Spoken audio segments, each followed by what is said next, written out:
faisait longtemps que je voulais le faire. Je voulais vous faire une petite émission sur ZombiU, l'un de mes jeux préférés. Alors comme d'hab, commentaire pour qu'on puisse parler, like, abonnement, si vous avez envie, je vous force pas, faites ce que vous voulez. Allez, on envoie.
À la base, ZombiU est sorti en 2012. C'était donc un jeu de lancement pour la Wii U. Oui, il a un petit peu son âge, on va dire, le bébé.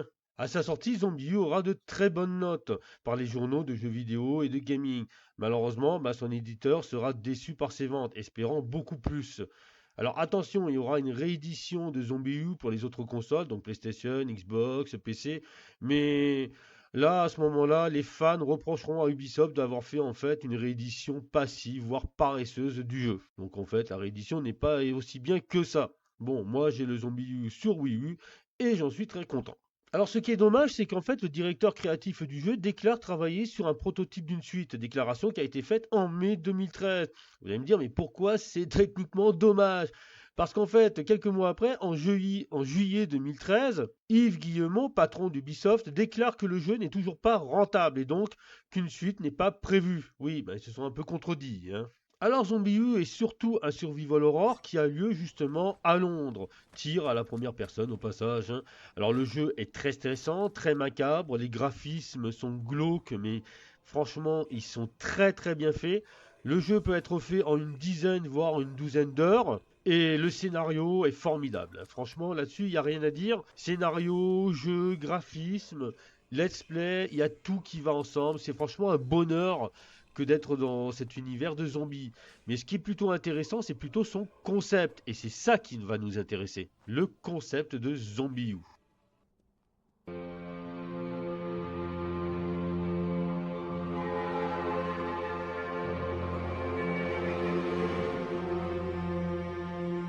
L'alchimie de la richesse à partir du néant sera de nouveau un fléau pour l'homme. Un brouillard de mort couvrira la terre. Et les hommes insoucieux succomberont sous ses griffes immondes. Car Dieu n'a nulle pitié pour ceux qui n'entendent pas ses mots.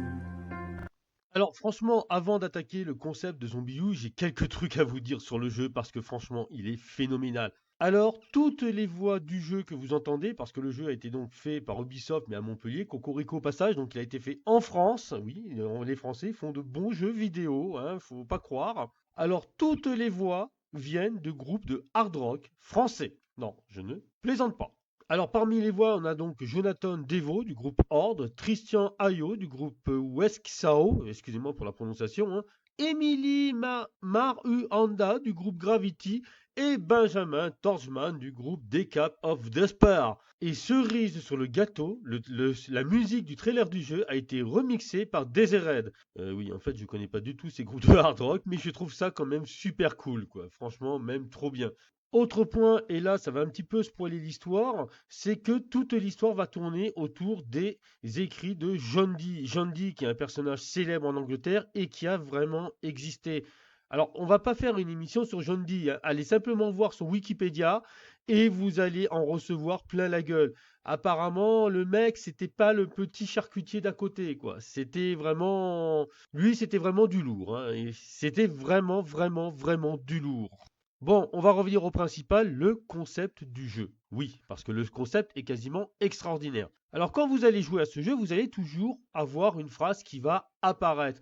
Combien de temps tu vas vivre. Oui, parce qu'en fait, ce jeu, ça va être de l'endurance à la survival. Bon, alors il n'y a pas de souci, comme dans tout bon jeu, vous avez votre avatar et vous pouvez mourir. Et c'est ça qui va bloquer.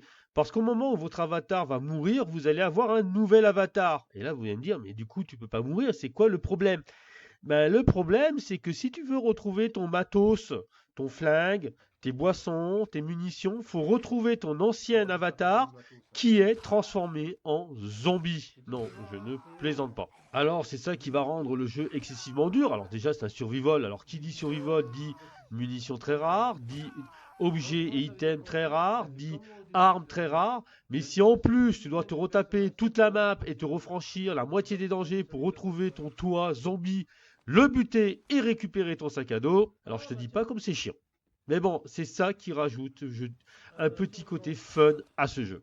Autre côté fun du jeu, c'est que si tu es branché Internet, tu auras le plaisir d'avoir les zombies des autres survivants sur ta partie. Et les autres players, les autres joueurs de Zombie U, auront donc le plaisir d'avoir ton zombie qui va popper sur leur partie. Le plaisir de le tuer et de récupérer au passage tous les items qu'il y avait dans son sac à dos. Bon, Zombie U n'est pas un jeu multijoueur, Zombie U n'est pas un jeu massivement online. Quand vous jouez à Zombie U, ben vous jouez carrément à une partie en solo, mais il est possible de communiquer avec les autres joueurs. Non, non, je ne plaisante pas, via votre jeu. En fait, vous pouvez taguer les murs et envoyer des messages aux autres joueurs qui vont passer avant ou après vous dans le scénario. C'est totalement génial, j'adore ce concept aussi de tagage et dire aux autres joueurs, fais attention, là, il y a danger. C'est comme si tu taguais les murs dans Zelda, donc c'est un jeu en solo, mais que tu parles avec les autres joueurs via des symboles. C'est totalement génial. Bon, ben on va passer un petit peu à la synopsis. Donc là, ça va se poiler. Donc si vous voulez pas connaître la synopsis du jeu, je vous conseille d'arrêter et vous allez voir. Allez, on envoie la synopsis.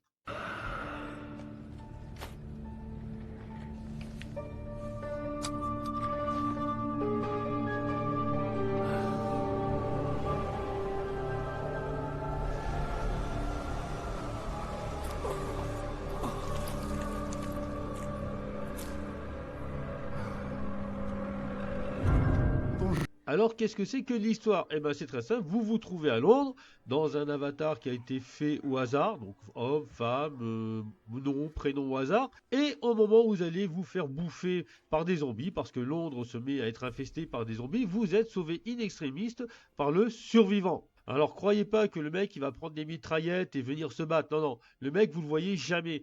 Alors le mec surveille la ville via les caméras de surveillance de la ville qu'il a piraté et vous parle via les haut-parleurs de la ville. Et c'est comme ça qu'il va vous sauver. Alors le survivant va vous offrir justement une arme, il va vous offrir une tablette trafiquée qui va vous permettre de pirater les boîtes de jonction et ouvrir certaines portes.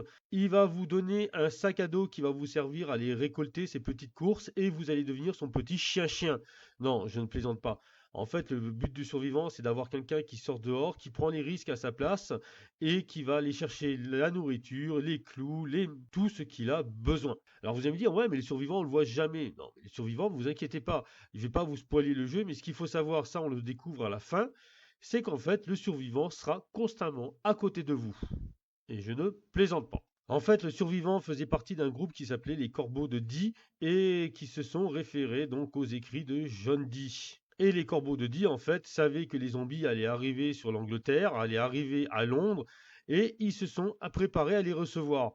Voilà, c'est un peu con, mais c'est ça. Alors bien sûr, il faut toujours un élément perturbateur dans une histoire, et l'élément perturbateur va se passer à Buckingham. Durant une de vos missions, vous allez rencontrer donc le médecin de la reine, qui se cache derrière des vitres blindées parce qu'il a peur de vous, hein. Non, non, j'ai jamais compris, mais on ne peut pas s'approcher des gens, hein, dans ce jeu. Ils se cachent tous derrière des barrières et autres, oui, parce qu'il y a d'autres survivants.